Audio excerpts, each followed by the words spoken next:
Hello, my name is Dr. Mansoor Moidani. I'm a family-trained physician, family medicine-trained physician, and I will be speaking to you today about my case for implementing physical activity as the fifth vital sign. Thank you so much today for tuning in and giving me an audience.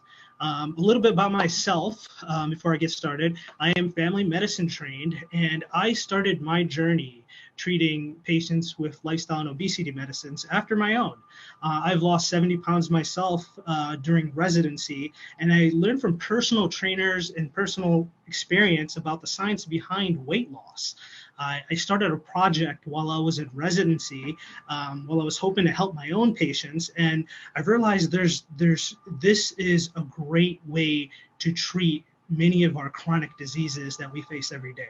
So I started practicing lifestyle and obesity medicine. I still practice as a hospitalist as well, and I like to start clinics focusing on lifestyle and obesity medicine in the future.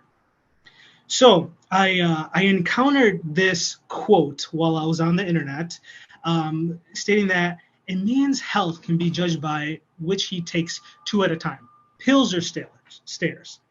Now, we see the quotes like this all the time, highlighting the need and benefits of exercise in our daily lives. And there's so many of these quotes, and the research is out there as well. There's new research coming out every month, every week, about the benefits of exercise on all treating chronic diseases and improving our lives. But we haven't been able to fully mobilize all this research into practical methods of treating our population, our community, like on a scale. We still struggle with preventative care and utilizing this. So, today I'd like to communicate a vision for a better way of healthcare. But I also want to say this is a reminder, because there's so many of us in this field already contributing to this vision, and we have so much research and so much progress already that a lot of things that we talk about is things that we need to emphasize.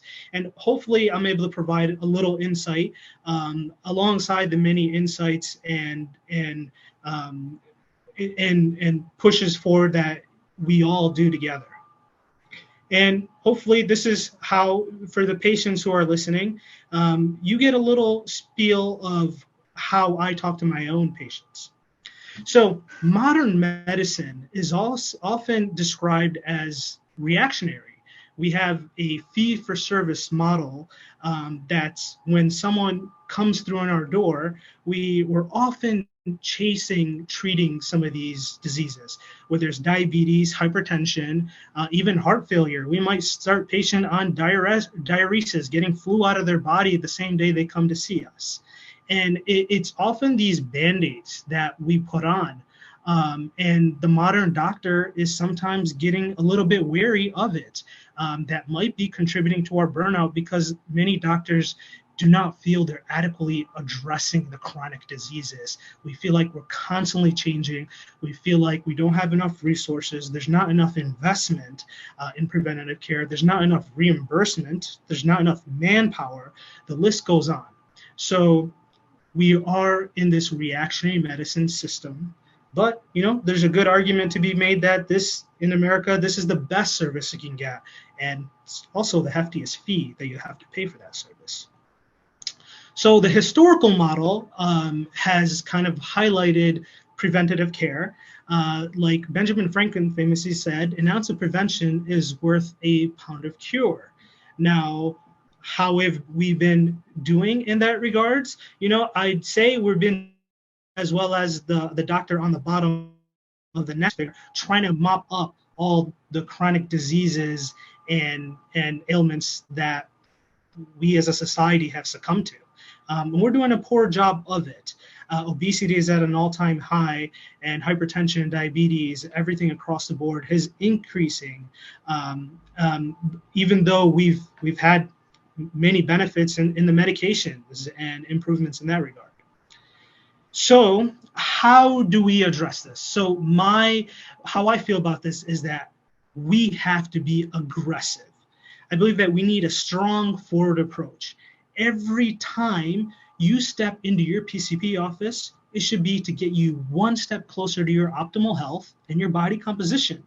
And we need to highlight the barriers. Why aren't we getting there with you, with each patient? Have a plan in place to address those barriers. Instead of controlling disease and putting Band-Aids on it when they come into our office, we should be emphasizing prevention and chasing down health. How do we do this though? We set goals. We set goals based on sex, age, the ability of each patient, and we set cardiovascular fitness goals. We set VO2 max goals. We set body composition goals. We set all these goals to create an ideal profile for our patients, and then also includes macronutrient goals and deprescribing goals. If a patient comes to us and they're already on 2-3 medications for hypertension or diabetes, we should set goals to deprescribe. Once we get you to this activity level, this performance level, we expect to see some level of improvement in these chronic diseases, and we want to take you off of 2 out of 3 of those blood pressure medications. So we have to set those goals. But how do we achieve our goals? We do it through tracking, and tracking physical activity as the 5th vital sign. That's the point that I would like to drive point today. And I'd also like to, when we say tracking, I want us to think tracking to achieve our goals and our end results, because they almost become synonymous when we do it correctly. So to begin with, let's get a little philosophical. You guys are familiar with the law of attraction. And, I've learned that there's similar things in Ayurvedic medicine, like attracts like.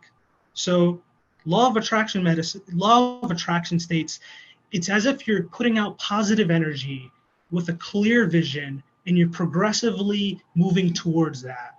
You expect a positive result in return. The energy we put out is similar to the energy we get back. And I want to take that a step further and use that in our everyday clinical activities with the law of tracking. With what you track is what you get. You track more steps, you get more of it. You get more fat loss. You start tracking your workouts. You get steady workouts in a structured fashion. Patients realize how much they're working out, how much time, how much intensity, how much weight on the bar, and they slowly start increasing the weight on the bar as the muscle stimulated. They get more muscle. You start tracking how much vegetables are you eating, how much fibrous foods. You're suddenly eating more of it when you realize how much you're not eating or how much you should be, and you get more health, and you get longevity. And this has been proven in many studies. I want to get into tracking vital signs, but let's take a quick minute to go over vital signs. So we use them across the board in clinical settings. They can detect medical problems very quickly. They give a quick profile of our patient's health. They can also be measured everywhere. But the 4 main ones are heart rate, blood pressure, respiratory, and temperature. A close fifth that we commonly use is the oxygenation in many clinical settings. But most vitals are clinic setting specific. And we do track some activities with functional status and gait speed.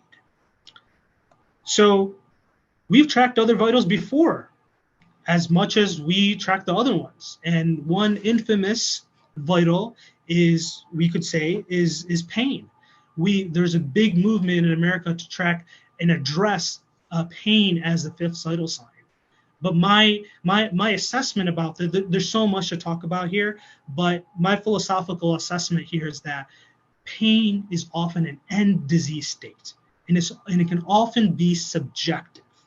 So I want to go into this in a little bit more, but it's often an end disease state of trauma, cancer, inflammation, infection, arthritis. These are often the end result of a lot of these downstream. And now I want to talk about something that there's more to it than how I present, but I still believe there's a case to be made, is that, again, what you track is what you get. There's many factors that went into the opioid crisis in America, but one could say that our emphasis on addressing pain has had a significant impact on the opioid crisis. And one other thing I'd like to highlight here is something similar to how we're going to address physical activity as well, is how pain is often subjective, and the lack of education of many of the clinicians who are addressing in pain how to address it appropriately. We did not have the education needed to address a subjective finding that we were facing. So education is important. So why not track physical activity? So I want to focus on treating health. So physical activity is one of the beginning stages of our health. And I want to focus on a healthcare system, not a sick care system. And if vital signs can indicate the status of health, why can't activity be used as a vital sign for a barometer for it, with poor activity being low health and appropriate activity highlighting good health? I think it can be used that way, and it should be used that way. But what is physical activity? Really, it's any type of bodily movement that you contract your muscles and you expend energy doing so. It's me picking up my mug. That's physical activity. But we commonly interchange that with exercise, which is actually a subset of physical activity. And exercise is how we move to improve physical fitness, like when we specifically go work out. Now, things like walking in this picture could be physical activity. That's exercise if we're trying to improve physical fitness. But if we're just moving, that's just simply physical activity, which is still beneficial. But why track them? Now, why are we tracking it? Tracking is a way for us to collect data. And then when we view data, when we go over it, we're able to get insights from it. And that's not only for us, for our patients. One thing I commonly do on initial assessment is actually have my patients take out their iPhone. And if they have it, majority of us have iPhones these days, you can quickly go on there in the health app, and they don't know this, but the iPhone has been tracking their steps since they got it. So when they look at it, you track your steps. When they look at how many steps I'm getting, it's often under 2,000. And when they see that I'm only getting 2,000 steps a day, granted it is when they're only holding their iPhones, but when they realize they're only getting that, they find that very impressive. It's very impressive. And that allows them to have insight to realize where they're at, where they need to be, and be accountable to themselves and to us when we set plans. And I'm able to do that. I'm able to sit with them. I'm able to do even cognitive behavioral therapy, going over reasons why they can't and what are barriers.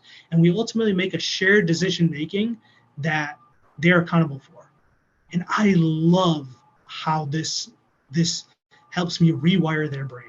And I love how when they track, when they write down how many steps they have, they're able to journal and use the journaling power for self-transformation. So why do we track it? We need more of it. This graph right here just simply shows that, only about 20% or, 20% of the average American, 18 or older, meet the aerobic and muscle strengthening guidelines that the US has set out. And this is currently like almost a global pandemic. This is not news. So we need to be proactive. We need to address this.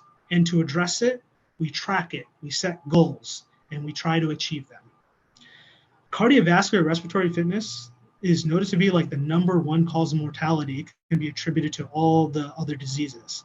And this is reversible. This is modifiable. It's not a surprise. We see these graphs all the time where the darker colors represent things like obesity, heart disease. This represents inactivity. About half of the states shows that like inactivity is about 20 to 25% prevalent. And in some of the states, in a good handful of them, it's greater than 30%. And this is costing the US about $117 billion in annual healthcare costs.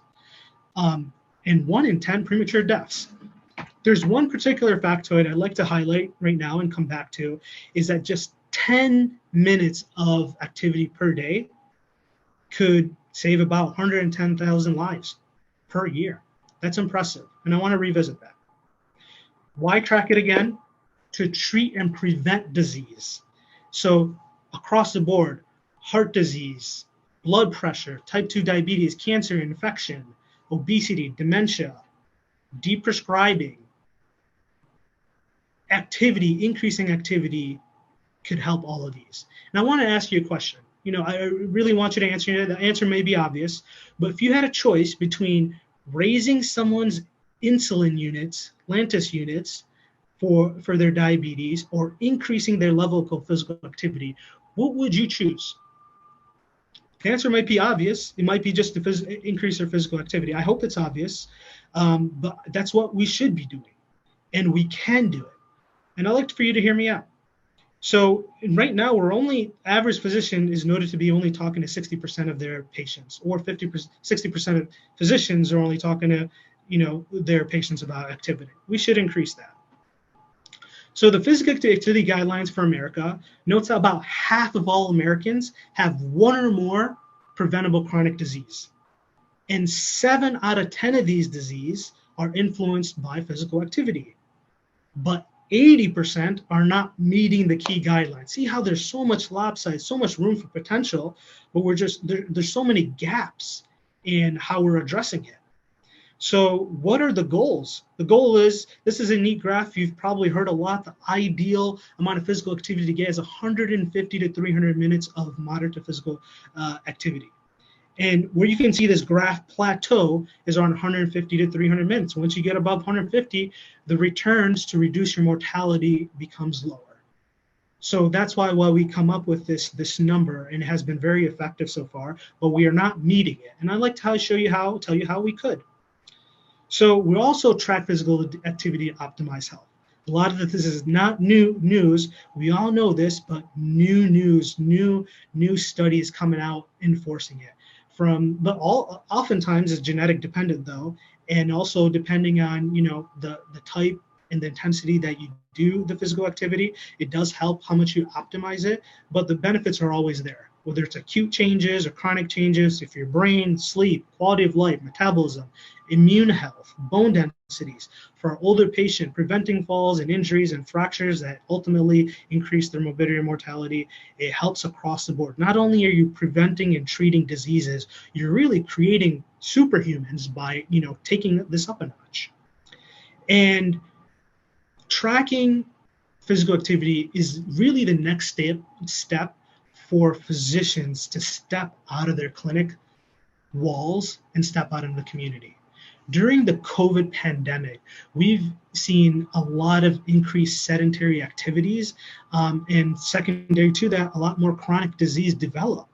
If we were tracking physical activity, just like we have options to do remote patient monitoring with blood pressure, heart rate, and other vitals, we could see that the beginning stages of causing increased blood pressure and diabetes could be seen in the decreased level of activity that these patients were doing during this time.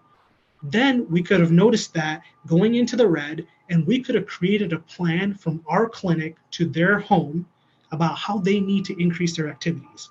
And in order to do that, we truly need a collaborative model. We have the telemedicine on our end, but we need to connect with coaches, gym, fitness trainers in our community. This allows us the ability to do so.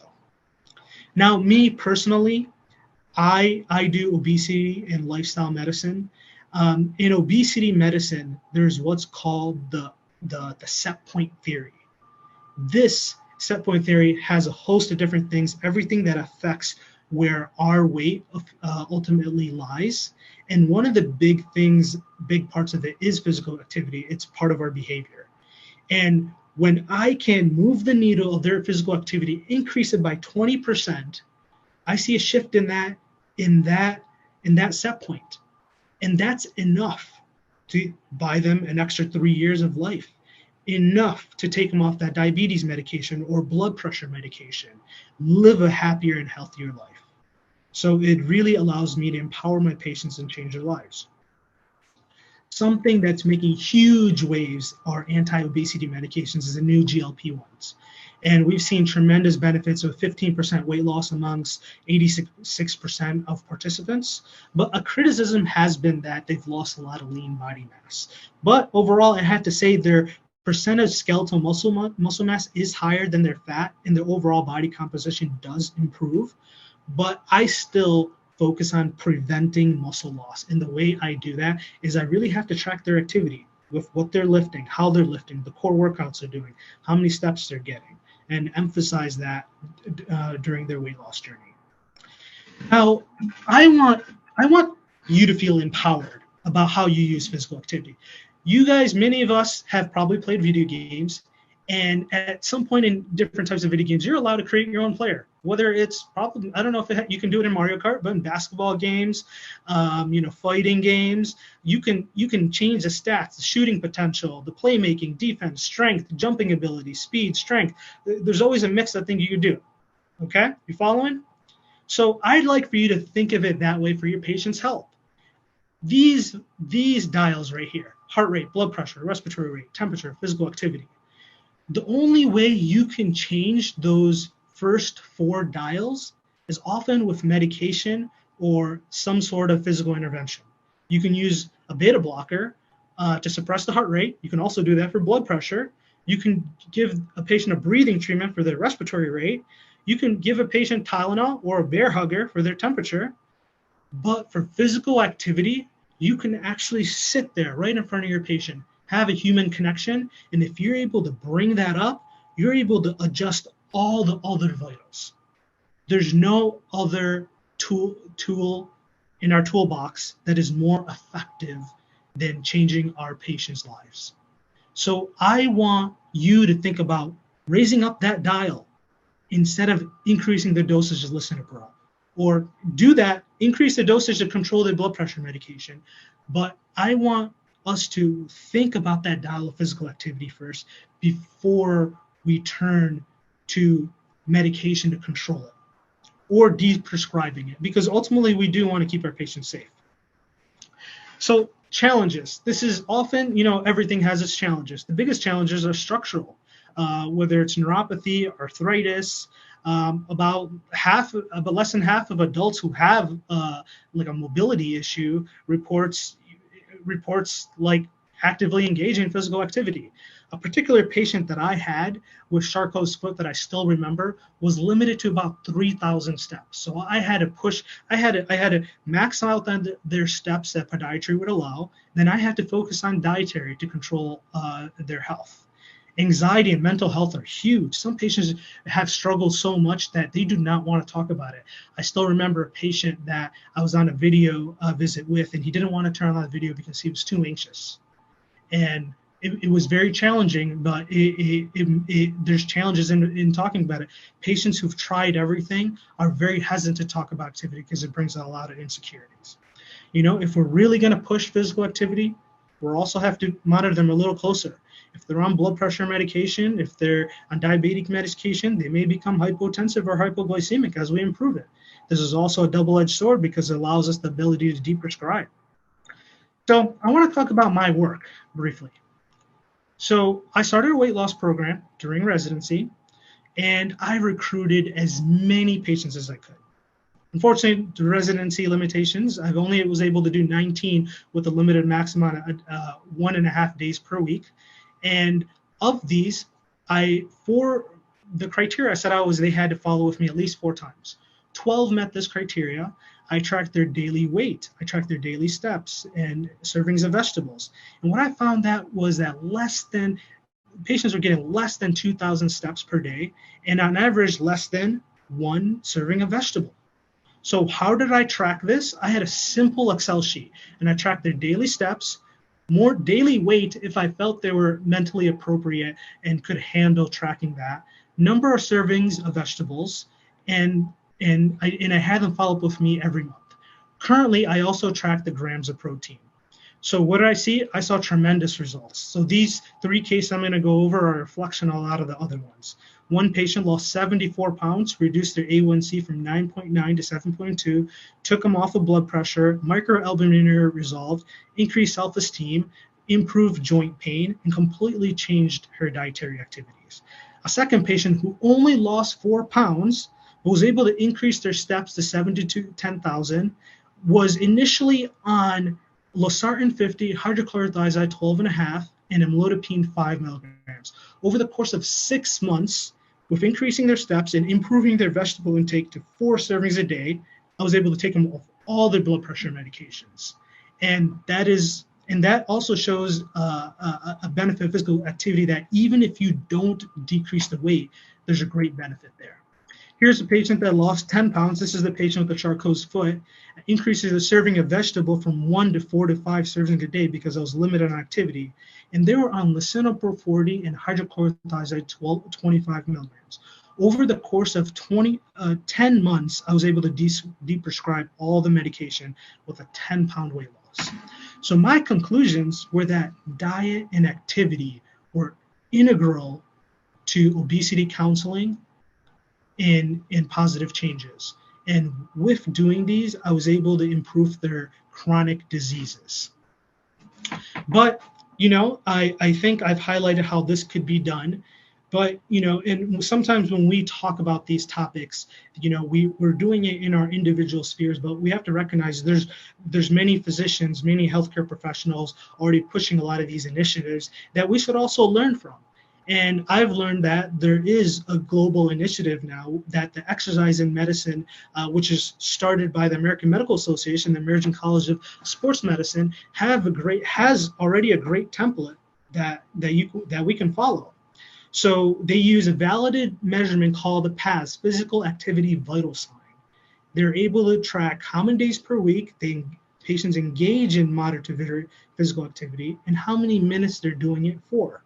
And they do a great job of explaining what vigorous and moderate and vigorous physical activity is, how to look at activity, really go over the stages of the change, how to prepare patients and clinicians, how to prescribe physical activity to our patients, how to have our staff collect this information in an easy and simple way, how the physician should interpret them, then prescribe, and then ultimately how to bill and create this part of our practice.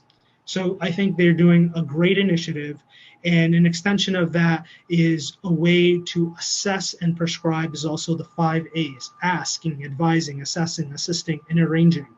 And a way to prescribe it, aside from the standard way, is using the FIT model, being specific with the frequency, intensity, time, and type. And I'd like to go over this FIT model with how we can easily help our patients meet the requirements we currently have. So how do we make this work? How do we make this across the scale? It needs to be widespread. We need to do it. Each individual one of us need to do it, because it's not that this model, this research does not exist. It needs to be implemented. So the way we can start is we collect it at every visit by all specialists. It has to be consistent, quick, and easy. Many EMRs are doing it. Kaiser is one. There's many others who are doing it. And then we need to be able to also bill for this. Billing means incentivizing. We need more incentives as well, because unfortunately the way our healthcare model works is that with our fee-for-service model, we're incentivized for treating downstream health outcomes rather than prevention.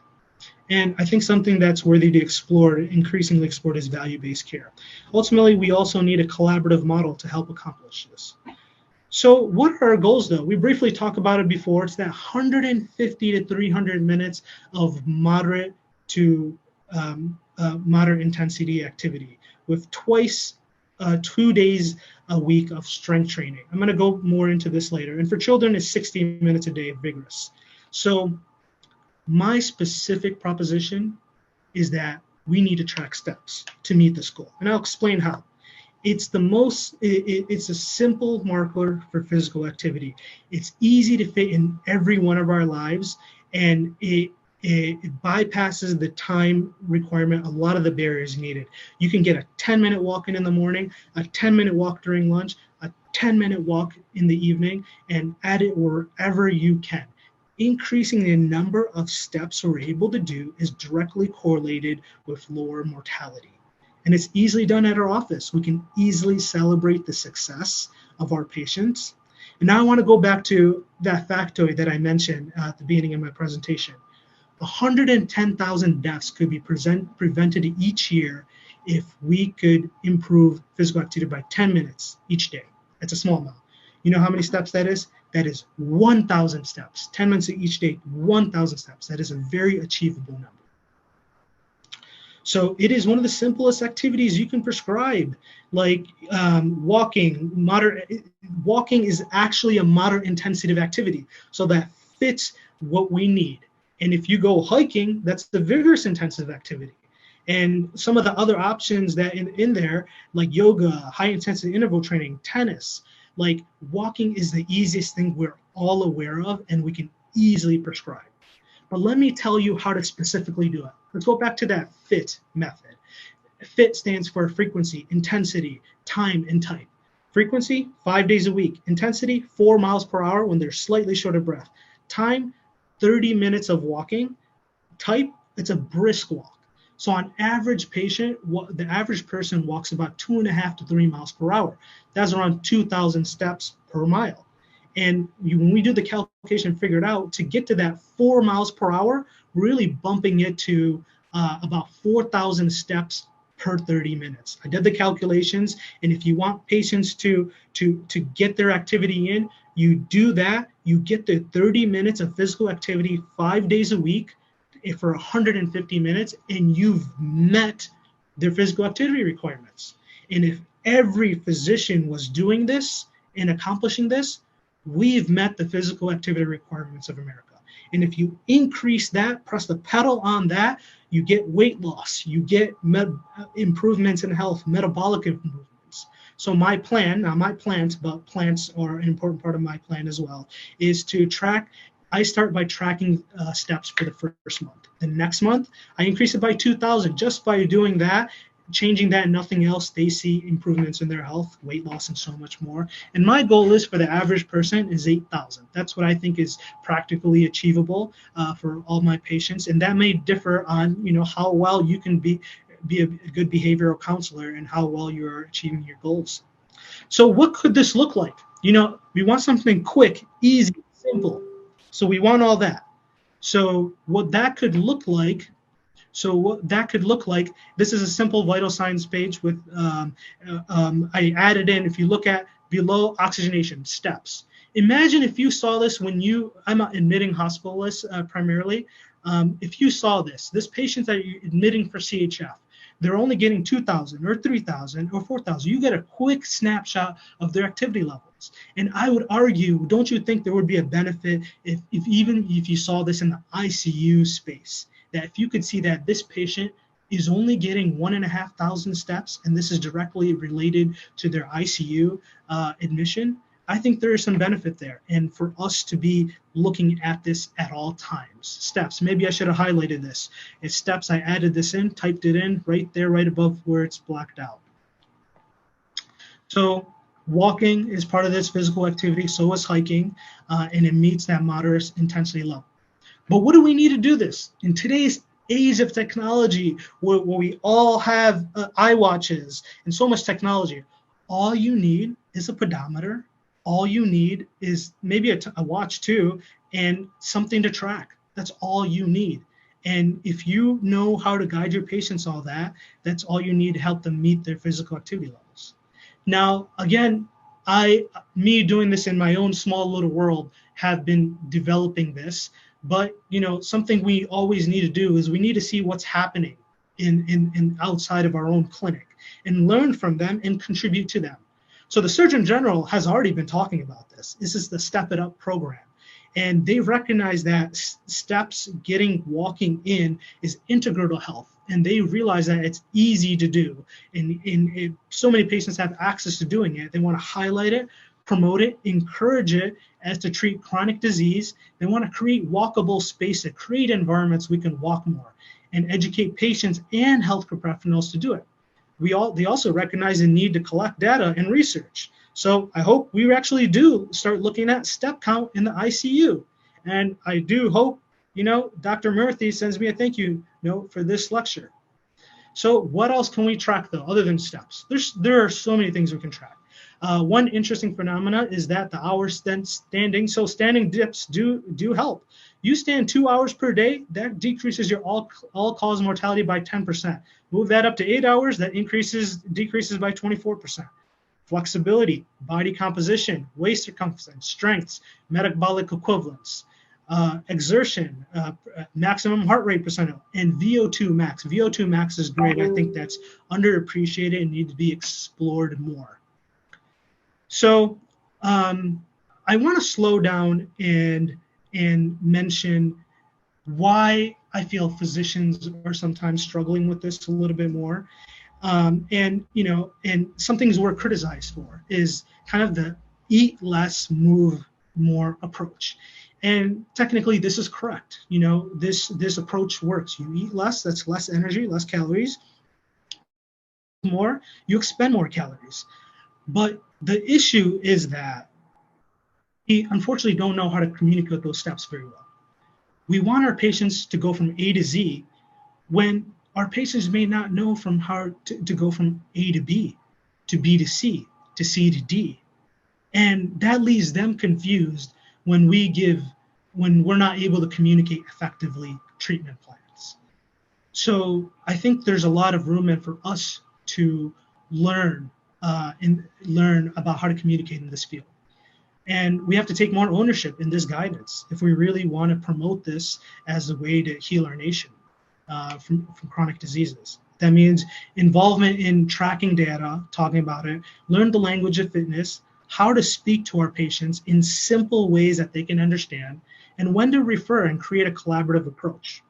So what are these languages? What is the language of fitness? It's often just being able to talk about steps, macronutrients, how that fits into their calories, basal metabolic rates, like non-exercise activity thermogenesis and associated energy expenditures, VO2 max, how that contributes, and when it comes to body composition, talking about weight loss versus fat loss.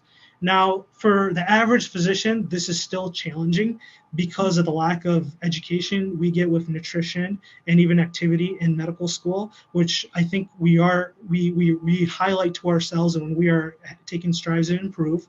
But we all have the ability to start learning about this ourselves. And one thing that I advise all physicians to do is get a physical fitness trainer themselves or a coach. It's a great way to learn and improve our own health. There's so many resources out there.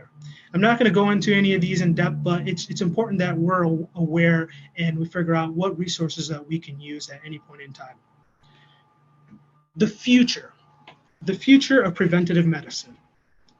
The way I see it could look like is that every time you come in to your primary care office, we set an ideal body composition goal and also set goals for obtaining your optimal level of skeletal muscle by improving your VO2 and really using exercise as medicine, where it's been shown to be almost equivalent to many medications, if not better. Food as medicine is an integral part of that as well, and that is also involved with tracking, I think parallel to exercise. And I really believe there's a huge potential to be able to partner with gyms and other healthcare professionals.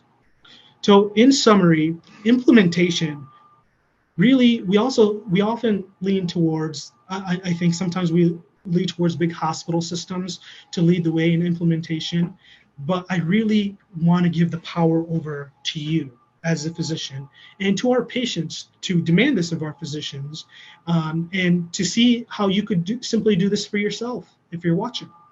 That tracking physical activity will allow us to get our patients to their optimal health, and you can do that in your own office. And when we do that, we see other physicians doing that. We see the community doing that. We talk about it more, from 60% to 100% with each patient. And if you could start with something simple, that's steps. And how you can communicate this better and create plans, it is to educate ourselves more about how to do this. And I hope that you consider the next time you need help controlling your patient's diabetes or high blood pressure, or you as a patient need to control and get off medication, I hope you turn the knob up on the physical activity levels you're doing daily to improve your health. So here are my sources, and I'm open to any questions that you may have. Thank you for your time.